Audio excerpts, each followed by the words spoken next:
Болгария Қазақстанның оңтүстік-шығыс Еуропадағы маңызды әрі сенімді серіктесі. Біздің ықпалдастығымыз мызғымас достық пен түсіністікке негізделген. Жалпы Қазақстан Болгарияны стратегиялық маңызы бар серіктес ретінде қабылдайды және сіздің мемлекетіңізбен қарым-қатынасты одан әрі дамытуға үлкен мән беруде.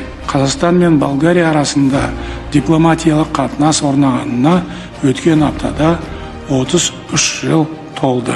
Сіздің сапарыңыз осы мерейлі межеге тұспа-тұс келіп отыр. Осы уақыт ішінде біздің елдеріміз барлық деңгейде өзара сенім рухындағы саяси диалог орнатты.